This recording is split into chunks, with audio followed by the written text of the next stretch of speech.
गुफ्तगू करेंगे। जो हमारा मौजू है गुफ्तगू के लिए, वो जो इस वक्त जिस ऑपरेशन अज़्म इस्तेहकाम की मंजूरी दी गई है दहशत गर्दों के खिलाफ, तालिबान के खिलाफ, उसको हमने डिस्कस करना है कि ये इस वक्त मौजूदा सूरत हाल में वक्त की कितनी अहम ये ऑपरेशन ज़रूरत है, और इसके ऊपर कुछ क्रिटिक्स भी जो है वो सामने आ रही हैं। तो क्या ये जायज़ है या नहीं जायज़ है, इन तमाम अमूर हम इनसे डिस्कस करेंगे। सर बहुत शुक्रिया, आपने वक्त निकाला। मैं ये आपसे सबसे पहला मेरा सवाल ये है कि ऑपरेशन अज़्म इस्तेहकाम जिसकी कल मंजूरी दी गई है नेशनल इलेक्शन प्लान के जो एपिक्स कमेटी, जो मरकजी एपिक्स कमेटी है, उसमें ये जो ऑपरेशन है ये वक्त की कितनी अहम जरूरत थी, क्यों जरूरी था, जरा इसके ऊपर थोड़ा सा हमारे नाज़रीन को बताइएगा। बहुत शुक्रिया, आपने मदऊ किया एक अहम मौजू पे गुफ्तगू के लिए। देखें, मुख्तसरन अगर देखा जाए तो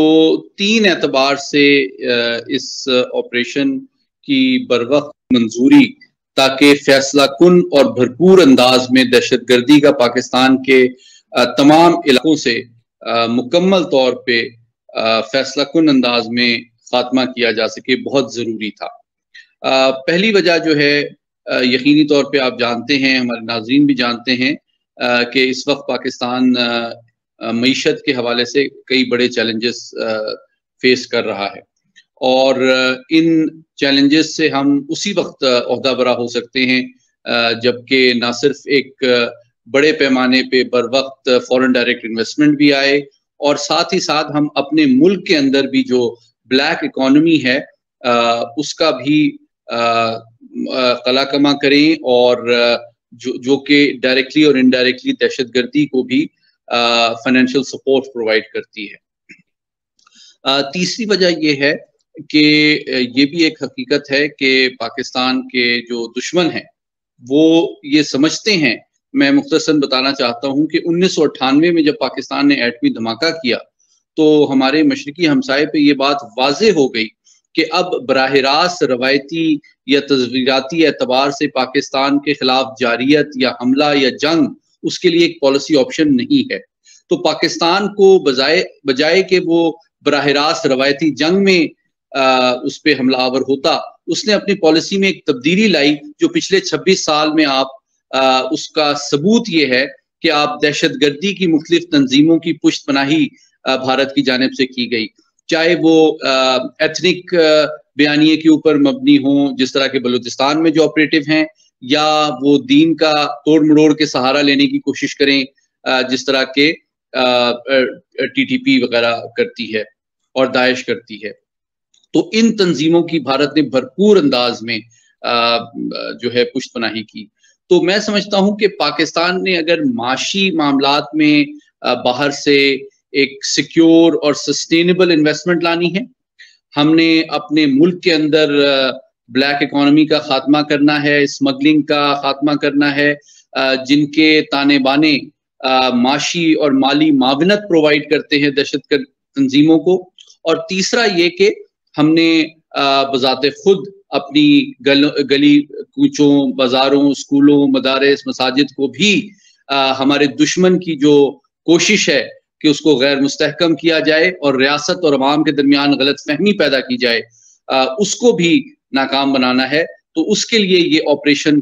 का ऐलान उसकी आला तरीन सिविल मिलिट्री क़यादत के सामने एक नशिस्त में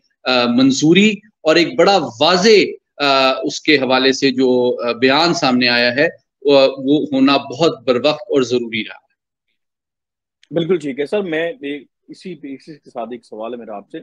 टाइमिंग बहुत अहम है। ये तो चलो वाज़ेह है कि जब भी इस तरह के ऑपरेशन किए जाते हैं तो उनकी साल लग जाता है प्लानिंग में, तैयारी में। डेफिनेटली इस पे जो तैयारी है वो चल रही होगी, प्लानिंग भी चल रही होगी। और 2023 में भी इस तरह के ऑपरेशन की जो है वो चीजें सामने आ रही थी कि ऑपरेशन होना है, लेकिन वो हो नहीं सका, वो इनिशिएट नहीं हुआ। तो ये तो तय है कि इसकी पहले से तैयारी चल रही होगी, लेकिन इसकी टाइमिंग जो है वो बड़ी, आप देखेंगे जो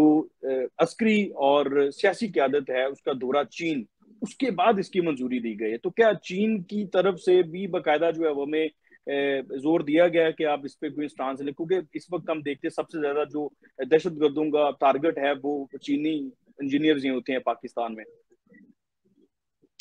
देखिए, आपने एक अहम सवाल किया। इसका दो एतबार से जवाब दिया जा सकता है। पहली बात ये है कि ये एक हकीकत है कि चीन के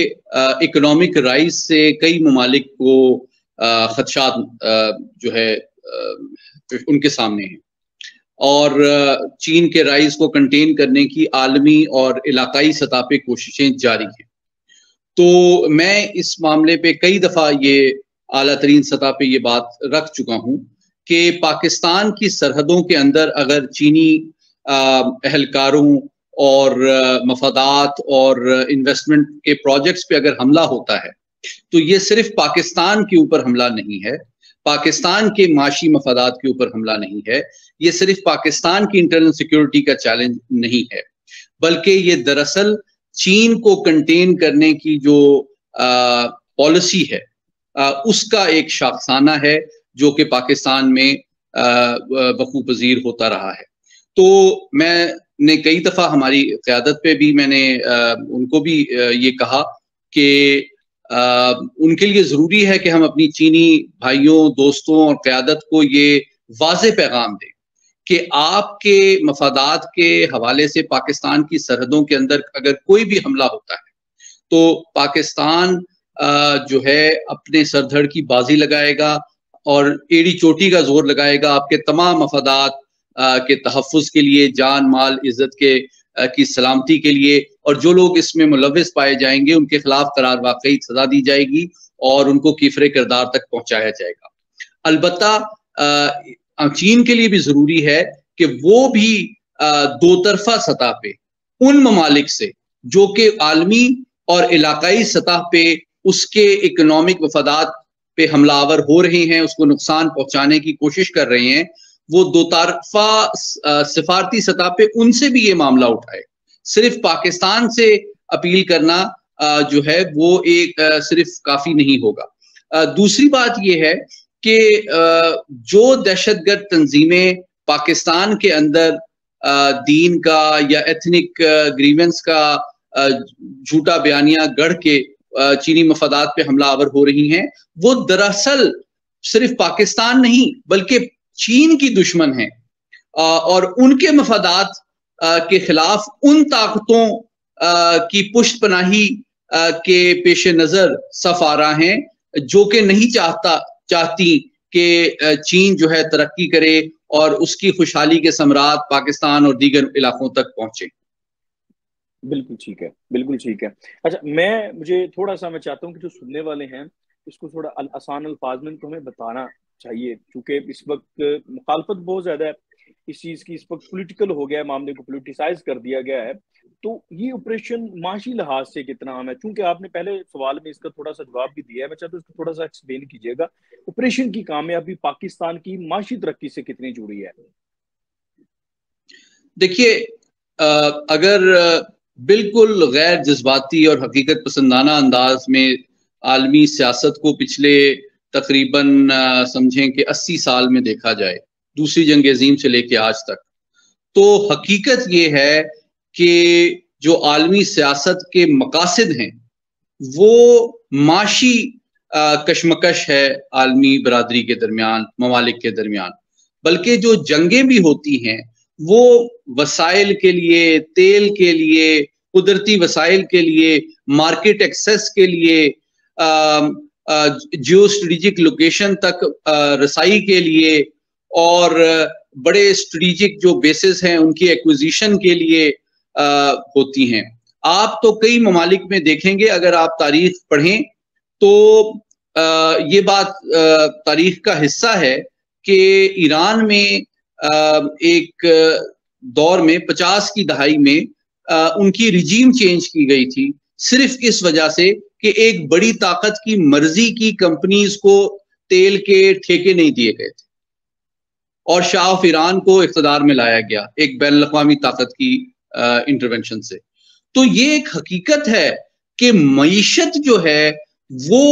असल में समर है जिसके लिए जंग, इंसर्जेंसीज, दहशतगर्दी, इन तमाम चीजों का सहारा लिया जाता है। मैंने हल्का सा जिस तरह आपके पहले सवाल के जवाब में इशारा दिया कि हमारा मशरिकी हमसाया ये बात बखूबी जानता है कि पाकिस्तान के एटमी सलाहियत के इजहार के बाद अब उसके पास कोई ऑप्शन नहीं है कि वो या तो पीसफुली हमारे साथ मसाइल को रिजॉल्व करे, जंग की ऑप्शन तो उसके पास है नहीं अब। तो अब उसने दहशतगर्दी की जो पॉलिसी 25-26 साल से उसकी पुष्पनाही की कोशिश की है, उसका बुनियादी मकसद पाकिस्तान की माशी तरक्की को स्लो करना है, बाहर के हमारे दोस्त ममालिक को बदजन करना है, उनके पाकिस्तान में इन्वेस्टमेंट की जो कोशिश और मंसूबे हैं उनमें रोड़े अटकाना है। लेकिन इसमें अफसोसनाक पहलू जो है वो ये है अली रजा साहब कि कुछ नाकबत अंदेश सियासी कुव्वतें जो हैं वो इन अज़ाइम में सियासी डोमेन में उनकी कुमक पहुंचाने के या रसद पहुंचाने के यानी कि इस तरह का काम करती हैं। और वो इस तरह करती हैं कि जब वो इस तरह के दहशतगर्द तंजीमों के साथ हमदर्दी या उनके साथ मुसालिहत की बात करती हैं, उसका बयानिया बनाती हैं, तो उसके नतीजे में वो दहशतगर्द तंजीमें, वो इंतहा पसंद तंजीमें जो पाकिस्तान की आइन, पाकिस्तान की जमहूरियत, पाकिस्तान के अमन, पाकिस्तान के माशी मुस्तकबिल, तरक्की और सलामती के दुश्मन हैं, उनके लिए एक तरह से वो राय साजी का काम कर रही होती हैं, जो कि मैं समझता हूं हमारी कौमी सलामती के हसास और अहम तरीन तकाज़ों के लिए एक इंतहाई गैर जिम्मेदाराना सियासी तर्ज अमल है। बिल्कुल ठीक है। अच्छा, मुझे यहाँ पर आपने जो है वो सियासी एक उसका जिक्र किया, तो मैं चाहता हूँ कि इस वक्त पाकिस्तान तहरीक-ए-इंसाफ जैसे ऑपरेशन का ऐलान हुआ, जहाँ पर तमाम स्टेक होल्डर्स पेज पर हैं कि होना चाहिए, क्योंकि रोजाना हम अपने जवानों की जो है वो उठा रहे हैं, जनाजे उठा रहे हैं, वहां से खबरें आती हैं, आप देखते हैं। तो पाकिस्तान तहरीक-ए-इंसाफ जो है अभी इस ऑपरेशन की मुखालफत कर रही है और हार्ड कोर मुखालफत कर रही है। एक तो होता ना कि आप हल्का सा कहते हैं कि चलो हमें एतमाद में ले लें, ये कर लें, वो कर लें, हल्का फुल्का आप कर देते हैं, लेकिन हार्ड कोर मुखालफत है। आप क्या समझते हैं, ये बनती है मुखालफत और इसका नुकसान क्या होगा? देखिए, मेरा जो इस हवाले से तज्जिया और मौक़िफ़ है वो बड़ा वाज़े और कंसिस्टेंट और लॉन्ग टर्म है। मैं समझता हूं कि और ये तवक्को करता हूं कि वो तमाम सियासी जमातें जिनको पाकिस्तान का इलेक्शन कमीशन बाज़ाब्ता तौर पे तस्लीम करता है, जो पाकिस्तान के जमहूरी अमल का हिस्सा हैं और जो पाकिस्तान के आइन को तस्लीम करती हैं, मैं उनसे ये तवक्को करता हूं कि असल में उनकी जो सियासत है या सियासी हिकमत अमली है, उसमें उनका कोई भी बयानिया हो सकता है, उनकी कोई भी कॉन्स्टिट्यूएंसी हो सकती है, वो पाकिस्तान के किसी भी सूबे के लोगों के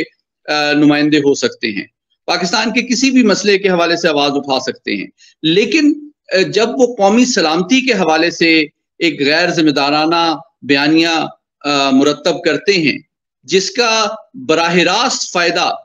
उन मुल्क दुश्मन कुव्वतों को मिलता है, पहुंचता है,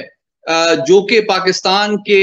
फौज, पाकिस्तान के कानून नाफिज करने वाले इदारे और पाकिस्तान के मासूम सिविलियन शहरियों को 80,000 से ज्यादा लोगों को वो शहीद कर चुके हैं। और उसके लिए वो किसी मजहब, किसी मकतब फिक्र, किसी आइन, किसी कानून जो है उसका पास नहीं रखते हैं। तो उनके साथ जब इस जमात ने अब जब जिसकी हुकूमत पिछली दफा भी KPK में थी, तो उन्होंने जो इस तरह का गैर जिम्मेदाराना बयानिया गढ़ा, उसका बराह रास्त मनफी असर जो है दो एतबार से काउंटर टेररिज्म की जो हिकमत अमली थी उसके ऊपर मुरतब हुआ। पहली बात कि उन्होंने जो KPK की लॉ एनफोर्समेंट एजेंसीज हैं, काउंटर टेररिज्म डिपार्टमेंट है, पुलिस है, उनकी ट्रेनिंग, इक्विपमेंट और उनको वो वसाइल पहुंचाने में बर वक्त अंदाज में एक कोता नजरी बरती, उससे पहलू तही की, जिसकी वजह से उनकी सलाहियत और वसाइल का भी फुकदान जो है वो दहशतगर्दों ने भरपूर अंदाज में एक्सप्लॉइट किया। दूसरी जानिब जब उन्होंने सियासी फजा हमवार की उनसे मुसालिहत के हवाले से, तो उस टाइम को बाय किया दहशतगर्द तंजीमों ने नफ्सियाती और सियासी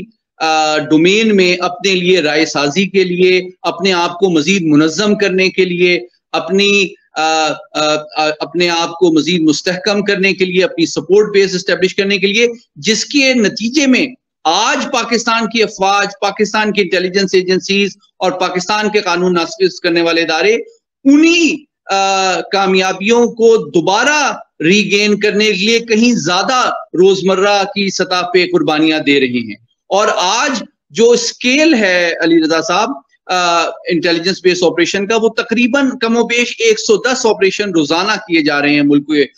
तूरो अर्ज में। तो इससे ये अंदाजा होता है कि ये जो कोताह नजरी की पॉलिसी थी KPK के अंदर कि जी इनके साथ मुसालियत की जाए, उसका दहशतगर्द तंजीमों ने भरपूर फायदा उठाया अपने आप को मजीद मुनज़्ज़म करने के लिए, मजीद मुसल्लह करने के लिए, और जिसके नतीजे में आज हमें कहीं ज्यादा कौमी वसाइल जो कि मईशत के चैलेंजेस के दौरान ज्यादा बेशकीमत हैं, ज्यादा कीमती हैं, और हमें उसके साथ ही साथ ज्यादा शहादतें रोजाना की बेसिस पे देना पड़ रही हैं। तो आज अगर इस तरह का बयानिया पार्लियामेंट में पेश किया जाता है कि जनाब हमें इसके ऊपर नजरसानी करनी चाहिए, या कोई उनके साथ नरम गोशा रखना चाहिए, या कोई मुसालियत करनी चाहिए, तो ये तो यूं है कि हमारे जो भाई बहन शहीद रोजाना हो रहे हैं, हम क्या उनकी लाशों, उनकी शहादतों, उनकी कुर्बानियों पे हम कोई दोबारा सौदाबाजी करना हमारे लिए ऑप्शन हो सकती है? मैं समझता हूं कि मुझे कहने दीजिए, पाकिस्तान फौज की क्यादत तो क्या, पाकिस्तान की फौज का रैंक एंड फाइल भी ये तस्लीम नहीं करेगा इस किस्म का कॉम्प्रोमाइज। हमारी पुलिस सर्विस के वो जवान और अफसर जो रोजाना शहादतें और कुर्बानियां दे रहे हैं, वो ये कम अज कम उनकी तवक्को है कि वो पाकिस्तान की सियासी क्यादत और जमातें उनकी कुर्बानियों को खराज तहसीन पेश करें, उसका एतराफ करें और उनको सपोर्ट करें, बजाय कि वो मुल्क दुश्मन अनासर के साथ मुज़ाकरात की बात करें। बिल्कुल ठीक है। अभी आपने मुज़ाकरात की बात की तो मुझे हल्का सा थोड़ा सा इस पे भी हिंट दीजिए, थोड़ा सा आपका कमेंट चाहिए। 2014 में हमने गालिबन जो है वो कामयाब तरीन ऑपरेशन था, फौजी ऑपरेशन था, और उसके जो है वो उसका फायदा भी हुआ, दहशतगर्दों को हमने पुश बैक किया। लेकिन उसके बाद हमने देखा इमरान खान साहब की जब हुकूमत थी, पाकिस्तान तहरीक इंसाफ की हुकूमत थी, उस दौरान तालिबान को जो TTP थी जिनको हमने पुश कर दिया था, वो अफगानिस्तान में चले गए थे, वहां पर भाग गए थे। तो इमरान खान साहब की हुकूमत में उनको ये ऑप्शन दिया गया कि आप हथियार फेंक के गैर मुसल्लह होके वापस आ जाएं। और फिर अभी आपने बात बताया कि मुज़ाकरात का भी एक ऑप्शन खोला गया और वो मुज़ाकरात लीड भी करते रहे लोग इनके वहां पर बाकायदा। तो वो जो हमने उनको ऑप्शन दी उस दौरान इमरान खान साहब की हुकूमत में जो ऑप्शन दी गई, उसका भी हमें फायदा हुआ कि दोबारा दहशतगर्दी ने इतना सर उठा लिया, वो गैर मुसल्लह होके आए। अब हमें तो नहीं पता, हमने देखा तो नहीं, वो गैर मुसल्लह होकर ही आए हैं, और उसका भी नुकसान हुआ था। वो जो पॉलिसी थी इमरान खान साहब की कि आप आ जाएं पाकिस्तान में वापस। देखिए, दो बातें मैं मुख्तसरन आपके बहुत अहम सवाल के जवाब में करूंगा। पहली बात यह है कि ये सियासी जमात जो है बदकिस्मती से फौज दुश्मनी में इतनी दूर तलक निकल चुकी है कि अब पाकिस्तान की कौमी सलामती के हर हसास मामले पे फौज मुखालिफ बयानियां बनाना और कौमी सलामती के हर नाजुक और हसास मामले पे रियासती मफादात के खिलाफ बयानियां बनाना और फजा और राय हमवार करना, यूं लगता है कि इनकी सियासी हिकमत अमली का बुनियादी महवर है। और अफसोसनाक बात यह है कि जिस तरह अदलिया के हवाले से इन्होंने अदलिया मुखालिफ एक बयानिया गढ़ा, जिसमें आला अदलिया के जजेस की जाती सतह पे उनकी किरदार कुशी की कोशिश की गई। इस पुलिस अफसरान के हवाले से बयानिया गढ़ा गया, फौजी क़यादत, इंटेलिजेंस क़यादत और आला अफसरान के शख्सियत और जाती जिंदगी के हवाले से गढ़ा गया। तो आपको तो बिल्कुल वाज़ेह नजर आता है कि एक नफ्सियाती जंग ये सियासी जमात सियासी मैदान में लड़ रही है, जिसके 3 बुनियादी मकासद आपके सामने हैं। एक तो ये कि जी बराह रास्त फौज और रियासती इदारों को कमजोर किया जाए और अवाम को उनसे बदजन किया जाए। दूसरा, जो आलमी सतह पे पाकिस्तान को बदनाम किया जाए और आइसोलेट करने की कोशिश की जाए। तीसरा, पाकिस्तान के जो माशी चैलेंजेस हैं उनमें मजीद इजाफा करने की इस तरह कोशिश की जाए कि आलमी इदारों को, आलमी माशी इदारों को खतूत लिखे जाएं कि जी पाकिस्तान को रिलीफ ना दें। और चौथी सतह जो है वो बराह रास्त दहशतगर्दी के साथ, जबकि रोजाना हम शहादतें दे रहे हैं अपने भाइयों और बहनों की, उस मौके पे मैदान जंग में जो है वो आप मुज़ाकरात की बात करें, जबकि आपका दुश्मन ये कह रहा है। अभी हाल ही में जो एक टीटीपी का सरकर्दा कायद हमने जो जिसको हलाक किया गया है अफगानिस्तान के अंदर, उसने इस बात को तस्लीम किया था कि जनाब हमें बराह रास्त कुमोक गाइडेंस सपोर्ट भारत से मिल रही है और हमें हथियार और पैसा जो है और अफरादी कुव्वत जो है अफगानिस्तान से मिल रही है। तो यूं नजर आता है कि इन दोनों ममालिक का गठजोड़ है पाकिस्तान की कौमी सलामती को टारगेट करने का। इस वक्त जब आप मैदान जंग में हैं, वहां पे आप दुश्मन से के लिए हमदर्दी रखते हैं और मुज़ाकरात की बात करते हैं, और जब आपके दुश्मन ने बराह रास्त कानूनी हमला किया मकबूजा कश्मीर पे 5 अगस्त 2019 में, तो वहां पे तो आपने कोई कदम नहीं उठाया। लेकिन जब घर में आपके दुश्मन घुसा हुआ है, हलाकतें और शहादतें कर रहा है, तो आप उससे मुज़ाकरात की बात करते हैं। तो मैं चाहता हूं आपके जरिए से हमारे नाजरीन को ये बात समझें कि ये इतनी दूर चले गए हैं रियासत और हुकूमत और फौज की दुश्मनी में कि अब इनके लिए मुल्क की कौमी मफाद, कौमी सलामती मैं समझता हूं उसकी कोई अहमियत ही नहीं रही। अभी बहुत जरूरी है कि जो हमारे खैर ख्वाह और वेल मीनिंग मुहिब्बुल वतन शहरी हैं, वो इस हकीकत को जांचें कि सियासत के ढोंग में कितना पाकिस्तान की कौमी सलामती को नुकसान पहुंचाया जाएगा, कितना ज्यादा हम अपनी रियासत को कमजोर करेंगे, कितना हम आलमी सतह पे बदनाम करेंगे, कितना हम सिफारती सतह पे आइसोलेट करने की कोशिश करेंगे, कितना हम माशी मसाइल में इजाफा करेंगे, कितना हम हमदर्दी शो करेंगे दहशतगर्दों के लिए। तो ये वो हकायक हैं जिनको जानना मैं समझता हूं हर मुहिब्बुल वतन पाकिस्तानी की जिम्मेदारी है, ताकि वो दूध का दूध और पानी का पानी हो सके और हम दोस्त और दुश्मन की तमीज कर सकें, इस बात से कता नजर कि कोई शख्स कितना मकबूल है या वो सियासत के ढोंग में ये काम कर रहा है या किसी और ढोंग में कर रहा है। सर आपने बहुत जो है वो बड़ा वेल एक्सप्लेन्ड जो है वो आंसर दिया है। होप के जो है तशनी की दूर हो जाएगी। मेरे आखिरी 2 सवाल हैं आपसे। एक तो ये जो अभी हम ऑपरेशन अज़्म इस्तेहकाम है ये शुरू करने जा रहे हैं, इसके लिए अफगान तालिबान जो है उस वक्त उनकी इस वक्त गवर्नमेंट है, और हमने देखा उसके बाद हमें ज्यादा जो है इंसर्जेंसीज का सामना करना पड़ा जैसी अफगान तालिबान की गवर्नमेंट आई है। तो उनका ताउन कितना अहम है? क्या उनके ताउन के बगैर ये ऑपरेशन कामयाब हो सकता है? देखिए, इस जवाब में मैं 3 बातें करूंगा। पहली बात ये है कि ये बहुत अफसोसनाक बात है कि हमारे शुमाल मगरबी हमसाया जो है जितनी कुर्बानियां और जितनी दरिया दिली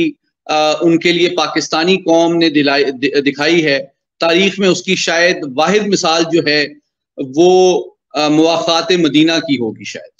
कि हमने अपने घर और अपने दिल खोल दिए अपने अफगान भाइयों के लिए,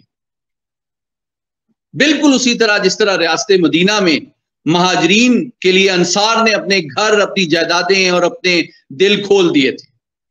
लेकिन ये बहुत बदकिस्मती की बात है कि हमारे अफगान भाइयों में से चंद लोगों ने उसका नाजायज फायदा उठाया और उसको स्मगलिंग के लिए, दहशतगर्दी के लिए, ब्लैक इकोनॉमी के लिए और नाजायज कामों में मुलविस होने के लिए हमारी दरिया दिली और हमारी हमसायगी के खैर सगाली के जज्बे को मिसयूज किया। ये पहली बात। दूसरी बात, मैं पाकिस्तान की फौज की क़यादत और पाकिस्तान की सियासी क़यादत के इस तदब्बुर को अप्रिशिएट करता हूं कि बिलाखिर उन्होंने इस हकीकत को जाना और पहचाना और बिला तामुल बयान किया कि एक पाकिस्तानी की जान जो है किसी भी और गैर मुल्की की के मफादात से ज्यादा इंपॉर्टेंट है। तो ये बात बहुत इंपॉर्टेंट है। हमारे ये बुनियादी उसूल तय हो गया हमारी कौमी सलामती पॉलिसी का। तो पिछले जो 80,000 शहादतें पाकिस्तान के अंदर दहशतगर्दी की जंग में दी गई हैं, वो बराह रास्त अफगानिस्तान की दहशतगर्द तंजीमें और उनके अफराद इसमें मुलविस हैं। तो हमने अपना घर तो इसमें सॉर्ट आउट करना है। पहली बात, हमने अपने मुल्क में ब्लैक इकोनॉमी को खत्म करना है हमने इलीगल इमिग्रेंट्स को बाहर निकालना है, हमने अपने घर को सिक्योर करना है, पहली बात। दूसरी बात, अगर कोई अफगानी पाकिस्तान आना चाहता है तो जिस तरह दुनिया के बाकी 191-92 ममालिक हैं, उनके शहरी आते हैं, चाहे वो कितना ही करीबी हो, चाहे चीनी हो, चाहे सऊदी अरब के लोग हो, वो भी हमें उतने ही महबूब और करीबी हैं। लेकिन वो कानून के तहत, वीजे के तहत आते हैं, विजिट वीजे पे आए या तालीम के लिए आए, इलाज के लिए आए, इन्वेस्टमेंट के लिए आए, दे आर मोस्ट वेलकम। लेकिन कानूनी एतबार से आए। अगर वो कानूनी तरीके से नहीं आ रहे तो फिर उनके मकासद हमारे लिए शक का बायस बनते हैं। ये दूसरी बात है। और तीसरी बात कि उनकी सरहदों के अंदर से जो दहशतगर्द तंजीमें पाकिस्तान पे हमलावर हो रही हैं, वो मैं अपील करूंगा अपनी अफगान भाइयों से, वो पाकिस्तान और अफगान दोनों कौमों के मुश्तरका दुश्मन है। ना सिर्फ उन दोनों के दरमियान गलत फहमी पैदा करने का बायस है, बल्कि इस खित्ते में तरक्की, खुशहाली और अमन को भी वो दोनों नुकसान पहुंचा रहे हैं, जिसका नुकसान अफगान कौम और पाकिस्तान कौम दोनों उठा रही है। तो अफगान हुकूमत की जिम्मेदारी है कि वो अपनी सरहदों से उन दहशतगर्द तमाम तंजीमों का खात्मा करे जो कि न सिर्फ उनकी बदनामी का बायस है, उनकी डिप्लोमेटिक आइसोलेशन का बायस है, बल्कि पाकिस्तान और अफगानिस्तान के दरमियान कशीदगी का भी बायस है, और उनकी डिप्लोमेटिक रिकॉग्निशन और फॉरेन इन्वेस्टमेंट और उनके माशी मसाइल के हल के रास्ते में भी रुकावट है। तो मैं ये अपील करता हूं कि उनको इस पे संजीदगी से जिम्मेदारी का मुजाहरा करना चाहिए, क्योंकि अगर वो ये नहीं करेंगे तो फिर बिलाखिर पाकिस्तान को वो ये मामलात खुद हाथ में लेने पड़ेंगे, और हम तवक्को करते हैं कि इन मामलात को मिलकर हल किया जाए। लेकिन मैं आखिरी बात सिर्फ ये करूं कि हाल ही में जो सरकर्दा टीटीपी के लीडर हलाक हुए अफगानिस्तान के अंदर, उसमें जो ताज़ा तरीन इतलात हैं उसमें ये है कि ये उनकी जो हलाकत है वो अफगान हुकूमत के आशीर्वाद से हुई है, जो कि शायद ये इनिशियली ये जाहिर करता है कि पाकिस्तान के इंटेलिजेंस हुक्काम और पाकिस्तान की सिफारती कोशिशें कि वो टीटीपी के नुकसानात से अफगान तालिबान को बहरामंद करें, वो रंग ला रही हैं, और बतदरीज उनके मुल्क के अंदर शायद टीटीपी की बिलाखिर उम्मीद की जाती है कि बेखनी की जाएगी। अलबत्ता मैं अफगान तालिबान से उनके सियासी और सफारती मजबूरियों को समझता हूं, जिसकी बिना पे शायद वो इसका अवामी सतह पे एतराफ करना मुनासिब न समझे। बिल्कुल ठीक है, ये आपने जो हिंट दे दी है कि इस ऑपरेशन से पहले एक छोटी सी चीज ऐसी हो चुकी है कि जिसमें वो ताउन कर रहे हैं, मतलब ये मतलब वो जो एक हमने टारगेट वहां पे अचीव किया है, चाहे वो उनके थ्रू किया है, वो उनके ताउन से ही हुआ है। ये तो बहुत अच्छी बात है, अल्लाह करे कि आगे भी वो ताउन कायम रखें, और ये जो प्रॉक्सी वार है इंडिया की, भारत की, जो पाकिस्तान के खिलाफ तालिबान की शक्ल में, इसको हम जो है वो इसका कलाकमा कर सकें। एक मुख्तसर मुझे जवाब चाहिए, उसके बाद सीपैक का आखिरी सवाल है। ये तालिबान जितनी भी दहशतगर्दी है, इसको खत्म करने में हमने देखा सबसे बड़ा जो मसला जिसका सामना करना पड़ता है हमारी सिक्योरिटी एजेंसीज को, कि वो इंटेलिजेंस बेस्ड ऑपरेशन करती हैं, वो बाकायदा ट्रैक करती हैं दहशतगर्दों को, पूरे पूरे साल की मेहनत होती है, फिर कहीं जाके वो उनको कैप्चर करते हैं, सबूतों के साथ कैप्चर करते हैं, और वो जब अदालतों में पेश करते हैं उन दहशतगर्दों को, तो वहां पर उनको जमानतें मिल जाती हैं। वो हमारे कुछ जज साहिबान हैं, वो कहते हैं कि ये जो सबूत आपने पेश किए हैं वो नाकाफी हैं, मतलब कोई ऑडियो रिकॉर्डिंग है तो उसके ऊपर उन्होंने कोई मतलब इतराज कर दिया जाता है, कभी कुछ। तो ये आप मतलब ये इतना बड़ा जो एक हमारी सियासी और अस्करी क़यादत ने स्टेप लिया है, तो क्या वो अदलिया से भी रिक्वेस्ट करेंगे कि आप भी जो है वो थोड़ा सा ताउन करें ताकि इस दहशतगर्दी को खत्म किया जाए? बहुत अहम सवाल किया आपने। मुख्तसर और जामिया आपका जवाब ये है कि बिला आखिर 26 साल के बाद अगर हम फैसला कुन फतह चाहते हैं दहशतगर्दी के नासूर के खिलाफ अपने मुल्क के हर हिस्से से, तो ये जंग जिस तरह के कहा गया सिर्फ फौज ने नहीं लड़नी है, क्योंकि हमारी अफवाज जो हैं वो दहशतगर्दों का खात्मा तो कर सकते हैं, दहशतगर्दी का खात्मा वो पाकिस्तान की अफवाज तने तनहा नहीं कर सकती। दहशतगर्दी और इंतहा पसंदी का खात्मा जो है उसको 6 जहतें, 6 डोमेन्स और डायमेंशंस में बैक वक्त हमजहत हिकमत अमली और उस पर भरपूर अंदाज में बैक वक्त अमल दरामद की जरूरत है। फौज और इंटेलिजेंस इदारे सिर्फ दो डोमेन्स में काम करते हैं, काइनेटिक या इंटेलिजेंस बेस्ड ऑपरेशन। इसके मुझे कहने दीजिए, स्ट्रेटेजिक लैंग्वेज में इसको कहा जाता है, टैक्टिकल लेवल है काइनेटिक ऑपरेशन, और इंटेलिजेंस बेस्ड ऑपरेशन जो है ऑपरेशनल लेवल है। लेकिन जो स्ट्रेटेजिक लेवल है इस काउंटर टेररिज्म स्ट्रेटजी का, वो 4 लेवल्स हैं जो कि सिविलियन डोमेन्स में है। सबसे इंपॉर्टेंट लेवल आइडियोलॉजिकल लेवल है, फिर इंफॉर्मेशन और मीडिया का लेवल है, फिर पॉलिटिकल लेवल है, और फिर चौथा लेवल लीगल डायमेंशन है। मुख्तसरन बताता चलूं, आइडियोलॉजिकल लेवल सबसे इंपॉर्टेंट इसलिए है कि तमाम मकातिब फिक्र के उलमा की यह जिम्मेदारी है कि वो उस नजरिए को रिजेक्ट करें जो कि इस्लाम को डिस्टॉर्ट करके पाकिस्तान की जान माल और इज्जत और हर शहरी को गैर महफूज बनाने की दुश्मन की मजमून साजिश है। उसको नजरियाती एतबार से यकावाज होकर वो नाकाम बनाए। दूसरी डोमेन पॉलिटिकल है कि आप तमाम सियासी जमातें अपने कौमी सलामती के ऊपर कंसेंसस और शाना बशाना अफवाज के साथ खड़ी हों और उस पर कोई सियासत कौमी सलामती के तकाजे के ऊपर ना की जाए। तीसरी डोमेन इंफॉर्मेशन और मीडिया की डोमेन है कि इंफॉर्मेशन और मीडिया, चाहे वो सोशल मीडिया हो, इलेक्ट्रॉनिक मीडिया हो या प्रिंट मीडिया हो, उसमें दहशतगर्दी के हवाले से और दहशतगर्दी के नजरिए और बयानिए की कोई जगह नहीं होनी चाहिए। उनके लिए कोई हमदर्दी नहीं होनी चाहिए जो कि अवाम को कंफ्यूज करे या उनको हुकूमत और अफवाज के हवाले से गलत फहमियां पैदा करे, क्योंकि ये दुश्मन की कोशिश और साजिश है। उनकी नफसियाती कुमक के मुतरादिफ है कि उनको अगर इंफॉर्मेशन डोमेन में सपोर्ट मिले। और चौथी डोमेन जो है जिसका आपने हवाला दिया, वो लीगल डोमेन, वो बहुत इंपॉर्टेंट है, क्योंकि जिन दहशतगर्दों को पाकिस्तान के इंटेलिजेंस इदारे और पाकिस्तान के कानून नाफिज करने वाले इदारे और अफवाज अपनी जान हथेली पे रख के पकड़ते हैं, अगर उनको बरवक्त और भरपूर अंदाज में, ट्रांसपेरेंट अंदाज में करार वाकई सजा ना मिले, तो फिर इसके दो मतलब हैं। इसका मतलब यह है कि हमारे जो अफवाज की कुर्बानियां हैं उनकी अहमियत नहीं है।